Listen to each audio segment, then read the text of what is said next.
अस्सलाम वालेकुम my YouTube family. आप सब कैसे हैं? उम्मीद करती हूँ आप सब खैरियत से होंगे और सभी का रोज़ा अच्छा जा रहा होगा। तो यहाँ पे मैं अपना व्लॉग स्टार्ट कर रही हूँ सुबह सहरी से।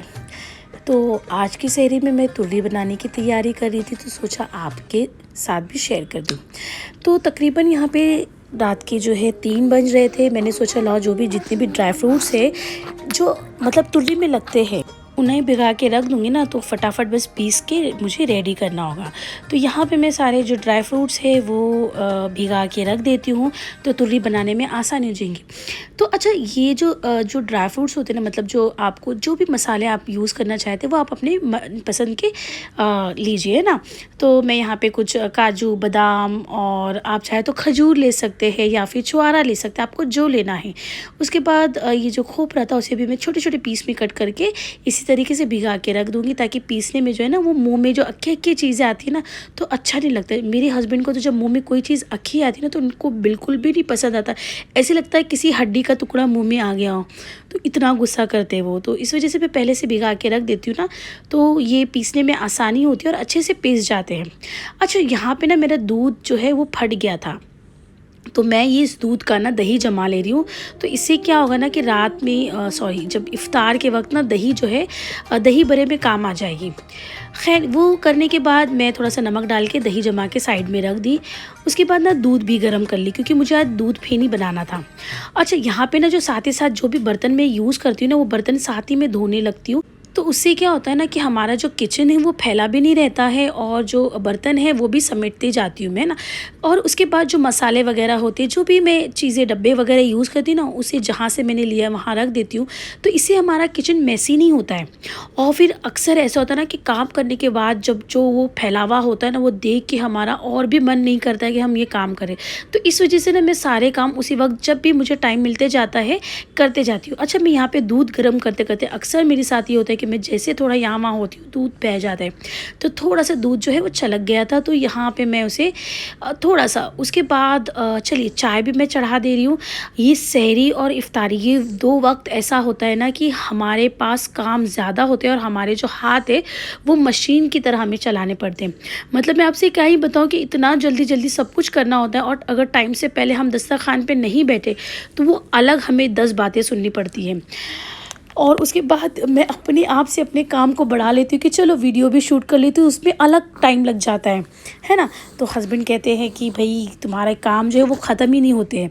खैर चलिए, मैं यहाँ पे तुर्री के लिए मैं हमेशा वैसे घी से बनाती हूँ, लेकिन आज मैं बटर बाहर ही रखा हुआ था तो सोचा लो बटर से बना लेती हूँ। तो थोड़ा सा बटर डालने के बाद 1-2 इलायची डाल दी, जिससे खुशबू बहुत अच्छी आ जाती है। उसके बाद जो मैंने मसाले पीस रखे थे ना वो डाल दिए। बस 102 मिनट पकाना है। अच्छा, मैं यहाँ पे शक्कर नहीं डाल रही हूँ, क्योंकि ये ऑलरेडी जो खजूर होता है ना उससे एक मिठास आ जाता है उसमें। और दूध भी मैं अभी तुर्री में नहीं डाल रही हूँ, क्योंकि इस वक्त अगर मैं तुर्री में दूध डालती ना तो जो तुर्री है वो फटी फटी लगती, दूध फट जाता है उस वक्त। तो मैं थोड़ा ठंडा करने के बाद जब सर्व करूँगी ना उस वक्त दूध डाल दूँगी। साथ ही में मैं यहाँ पे कुछ लोगों को अगर जिनको तुर्री खाना है वो तुर्री खा ले, जिनको दूध फेनी खाना है उनके लिए मैंने दूध फेनी भी बना ली। क्योंकि आज पराठा नहीं बना रही थी तो मैंने सोचा कुछ और बना लेती हूँ, ताकि अच्छा एक हमारी जो सहरी हो जाएगी। तो चलिए, मेरी यहाँ पे जो है दूध फेनी भी बन गई थी। उसमें जो मैं तुर्री बनाई थी ना वो क्या था, ड्राई फ्रूट्स ही था ना, तो ऊपर से वो कट करने से अच्छा मैंने वो उसके ही 1-2 चम्मच यहाँ पे डाल दिए थे। बहुत टेस्टी लग रहा था। तो दूध फेनी वो जो सादा खाने से अच्छा हम ऐसे खा लेंगे, मज़ा डबल हो जाएगा। साथ ही में मेरी चाय भी बन गई थी, तो चाय भी मैं फटाफट निकाल दी थी और हस्बैंड को भी उठा दी थी। दोनों बच्चे इस वक्त जाग रहे थे। मुझे समझ में नहीं आता है कि बच्चों को रात में डबल एनर्जी कहाँ से आ जाती है। मतलब वो पूरी रात जागते हैं। यकीन मानिए, कभी 6 बजे सो रहे, कभी 7 बजे सो रहे, कभी कभी मन होता है कि आके मेरे साथ काम करा लो। खैर, बहुत छोटे वो लोग, तो वो क्या काम कराएंगे, मेरे काम बढ़ाने में आगे हुए। तो खैर, मैं यहाँ पर मेरी तुर्री बन गई थी, दूध फेनी रेडी हो गई थी और चाय भी बन गई थी। इन चीज़ों को मैंने फटाफट दस्तरखान पे लगाया और हमने सहरी कर लिया, क्योंकि ये टाइम बहुत नाजुक होता है, थोड़ा सा भी यहाँ वहाँ हो जाए तो लेट हो जाता है। उसके बाद बच्चे सो गए थे और मैं जो था वो वक्त ऐसे गुजरता है ना, पता ही नहीं चलता है। मेरा जो 3 बजे से लेके 8-9 बजे तक का टाइम ऐसा होता है ना कि काम ही काम होता है, मैं सो ही नहीं पाती हूँ। तो बच्चे सो गए थे तो मैंने सोचा चलो ये जो कपड़े हैं ना इन्हें ठिकाने लगा लेते हैं। आज मुझे मार्केट भी जाना था, तो मार्केट जाने के बाद जब वहाँ से घर लौटूँ ना तो काम जो जो बचे हुए काम होते हैं ना ना, वो बिल्कुल भी करने का मन नहीं होता। तो मैं सोची थी जब सुबह ही ये काम करके मैं फ़ारिग हो जाऊँ उससे भी। तो यहाँ पे मैंने मशीन भी लगा दिए थे और जो कुछ कपड़े ऐसे थे जो सूखे हुए थे ना, उन्हें भी तय करके उनको उनके ठिकाने लगाना बहुत ज़रूरी है। तो मैंने सोचा चलो ये भी काम करके निपटा देती हूँ, क्योंकि अगर ये तय किए हुए कपड़े मैं कहीं साइड में रख देती हूँ ना, तो ये मेरे बच्चे उठने के बाद उसका जो हाल करेंगे मैं आपसे क्या बयां करूं। तो मैंने उसे भी उनके ठिकाने लगा दिया। उसके बाद चलिए यहाँ पे ना इफ़्तार का टाइम हो रहा था और मैं यहाँ पे इफ़्तारी की प्रिपरेशन में लग गई। इफ़्तार में मैं आज बना रही थी सीख। तो मैं पहले से प्रिपेयर कर दी थी इसकी आज मैं रेसिपी, क्योंकि वीडियो बहुत लंबी हो रही थी तो इसका मैं नहीं डिटेल शेयर करूँगी। उसके बाद ये चिकन को मैंने छोटे छोटे पीसेस में कट करके रख दिया था, क्योंकि मुझे ना जो चिकन की भजिया बनानी थी। ठीक है, तो आज मैं चिकन के पकौड़े बना रही थी। प्याज कट कर लिए थे, आलू को इस तरीके से मैंने कट किए, कच्चे आलू है। ठीक है, तो चलिए ये भजिया जो है ना बहुत ही आसान है। इसके मैंने शॉर्ट वीडियो भी आपसे शेयर की है। जिनको नहीं समझा होगा कि मैंने क्या क्या चीज़ें इसमें शामिल की थी वो यहाँ पे आप देख सकते हैं। ये बहुत ही बढ़िया आइडिया है, आपको ये भजिया बहुत ही अच्छी और आपके घर में पसंद होने वाली है। तो इसके लिए मैंने यहाँ पे क्या किया था, जो छोटे छोटे जो पीसेस थे उसमें प्याज, कद्दूकश किए हुए कच्चे आलू, ठीक है, हरी मिर्च, हरी धनिया और ये कुछ मसाले थे जैसे कि नमक, काली मिर्च, लाल मिर्च पाउडर, धनिया पाउडर और ज़ीरा पाउडर। उसके बाद तंदूरी मसाला डाल दिया, थोड़ा सा यहाँ पे मैं बेसन डाल रही हूँ। ठीक है, और साथ ही साथ यहाँ पे कॉर्नफ्लावर डाल रही हूँ। अब इनको ना आपको बहुत अच्छे से क्या करना है, मिक्स करना है, अपने हाथों से ऐसे मिक्स करना है कि जो मसाले ना अच्छे से आपके चिकन में लग जाए। ठीक है, उसके बाद आपको इस तरीके से इसे तल लेना है। तो चलिए मैं ये भजिए भी यहाँ पे मेरे रेडी हो रहे थे, बाकी के जो काम थे वो भी मुझे कर लेने थे। अच्छा, ये भजिए की तारीफ़ में मैं आपसे ज़्यादा कुछ नहीं कहना चाहती हूँ, बस ये कहना चाहती हूँ कि आप ये बना के एक बार ज़रूर देखिए। यकीन मानिए बहुत टेस्टी लगता है, मेरे हस्बैंड को बहुत पसंद आया। जिनको देखिए, मैं आप सोचते होंगे कि मैं चिकन का क्यों हर चीज़ बनाती हूँ, क्योंकि मेरे घर में ज़्यादा चिकन पसंद करते हैं। अगर मैं कुछ ऐसे सादा बना रही हूँ या नॉर्मल भजिया ना, वो मुझे अकेले खाना पड़ता है या अम्मी खाती हैं और कोई नहीं पसंद करता है खाना। तो मैं सोचती कि वही बनाओ जो सबको पसंद हो, है ना, क्योंकि एक जन की पसंद का बनाना काम भी बढ़ जाता है और कोई खाए भी ना तो वो बेमतलब का हो जाता है। तो मैं वो चीज़ नहीं बनाती हूँ। खैर, ये चिकन का रोल मैं बना दी हूँ। ठीक है, उसकी रेसिपी भी आपसे मैं पहले शेयर कर चुकी हूँ। साथ ही में हस्बैंड आ चुके थे, कुछ चीज़ें बाहर से ले आए थे। ये तो लाजमी है, हम कितना भी बना ले घर में, बाहर से आना लाजमी होता है। मैं कितना भी मना करूँ कि मत ले आइए, घर में सब कुछ बनाए, लेकिन वो अपने पसंद का एक दो चीज़ ले ही आते हैं। तो खैर, यहाँ पे मेरी जो सीख है वो भी मैं तल ली थी। और उसके बाद इफ़्तार के लिए ये जूस, मतलब कुछ ना कुछ चाहिए यहाँ पे, तो मैंने जूस भी बना लिया था। टैंग आज मैं ज़्यादा कुछ नहीं बना रही थी। ठीक है, तो चलिए फटाफट बनाते बनाते साथ ही साथ मैं दस्तरखान पे रखते जा रही थी, क्योंकि ये वक्त ऐसा होता है ना कि मेरे हाथ है ना, मुझे मशीन की तरह चलाने पड़ते हैं कि कितना जल्दी मैं कर सकूँ, बस फटाफट कर लूँ।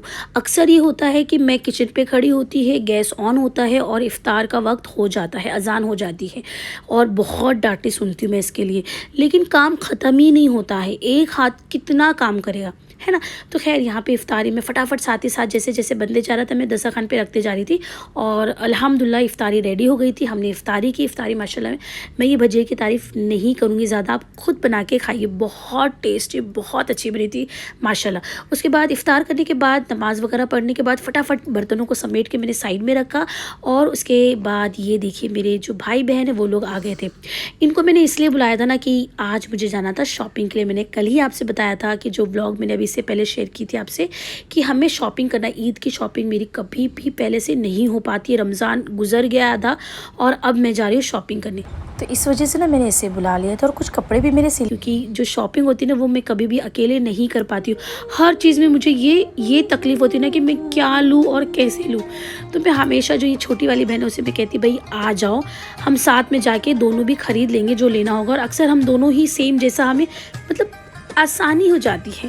तो मैं इसे भी बुला लेती। और हम जैसे ही मार्केट पहुँचे, मैं मोबाइल निकालने से ही सोचती कि कैसे निकालूं। इतनी भीड़ थी कि मैं क्या ही बताऊं आपसे, रश बहुत ज़्यादा था। कुछ चीज़ें ली, कुछ चीज़ें नहीं ली, जो पसंद आ रहा था लेते जा रही थी। तो ये देखिए यहाँ पे मुझे चूड़ी पसंद आ गई, फटाफट मैंने एक चूड़ी पहन ली। उसके बाद ये कपड़े जो चमक धमक वाले कपड़े ना मैं बहुत कम पहनती हूँ, मुझे बिल्कुल भी नहीं पसंद है। तो मैं सोच रही थी कि क्या लूँ क्या नहीं लूँ। खैर ये जो है आपके लिए भी वीडियो बना रही थी, मैंने सोचा आपसे भी शेयर कर दूँ। कुछ बूंदे वगैरह था वो भी मुझे पसंद आए, तो मैंने सोचा ले ही लेती हूँ। अब आई हूँ तो है ना, बार बार कौन आएगा। अच्छा तो यहाँ पे ना 750 के रेंज में कॉर्ड सेट थे, मुझे एक लेना था तो सोचा चलो यहाँ से ये भी ले लेते। काफ़ी अच्छी वैरायटीज़ में और मटेरियल भी काफ़ी अच्छा था, 750 के रेंज में दिए, तो मैंने ये भी एक ले लिया। ये जो मैंने शॉपिंग किया ना इसके लिए एक अलग सा व्लॉग बनाऊंगी इंशाल्लाह, और डिटेल में बताऊंगी कि मैंने अपने लिए ईद के लिए और अपने बच्चों के लिए क्या क्या लिया है। फ़िलहाल मैं ये जो मार्केट की है आपको ये सारी चीज़ें दिखा दूँगी कि ये चीज़ें मैं ली हूँ और क्या हाल है मार्केट का, है ना। खैर बहुत बुरा हाल है। आप कोशिश करिए कि ईद से पहले ही अगर आप कोशिश करिए कि आपकी अगर रमज़ान से पहले ही शॉपिंग हो जाए ना तो बहुत अच्छा है, क्योंकि ये वक्त ऐसा होता है कि महंगाई डबल हो जाती है और हमें इतनी अच्छी चीज़ें नहीं मिल पाती हैं। खैर ये जो ड्रेस दिख रही है ना मैं यहाँ पे भतीजे के लिए ले रही थी, तो मुझे ना वो बहुत नाजुक सी है, उसके लिए मुझे हर बार सोचना पड़ता है कि क्या लूँ कैसा लूँ, क्योंकि बच्चों के लिए ना हर ड्रेस बच्चों पे सूट नहीं करता है। और वो बहुत पतली दुबली, ये सारे ड्रेस में मुझे ये वाला पसंद तो आ गया था लेकिन उसकी साइज़ नहीं समझ में आ रही थी। फिर खैर जाके कहीं मुझे एक ड्रेस उसके लिए मिल ही गया। उसके बाद ये कुछ ड्रेसेस थे आप ले सकते हैं, 750 से स्टार्ट हो रहा था, 2000 से लेके 5000 आपको जैसे चाहिए आप जाके आराम से ले सकते हैं। उसके बाद हमारा इतना बुरा हाल हो गया था, पैरों में इतनी सूजन आ गई थी, दिन भर की जो थकान थी ना वो अलग सी थी। और हस्बैंड साथ में थे तो अच्छा था, क्योंकि यहाँ पे 1:30 बज चुके थे और हम रात में ही निकले थे, क्योंकि जो भीड़ होती है ना उससे बचने के लिए हम इतना लेट निकले थे मार्केट। ठीक है, तो चलिए यहाँ पे मेरी जो शॉपिंग है काफ़ी हद तक हो गई थी, बाकी जो बची हुई है इंशाल्लाह और करनी है। क्या क्या लिया है उसके लिए भी एक सेपरेट वीडियो बनाना है। खैर आज के लिए इतना काफ़ी है। अगर आपने वीडियो को लाइक नहीं किया तो जल्दी से लाइक कर दीजिए, अगर आप अभी तक सब्सक्राइब नहीं करें तो प्लीज़ कर दीजिए, वीडियो अच्छी लगी तो शेयर कर दीजिए और इसी तरह बने रहिए, अपना ध्यान रखिए, दुआओं में याद रखिए। अल्लाह हाफिज़।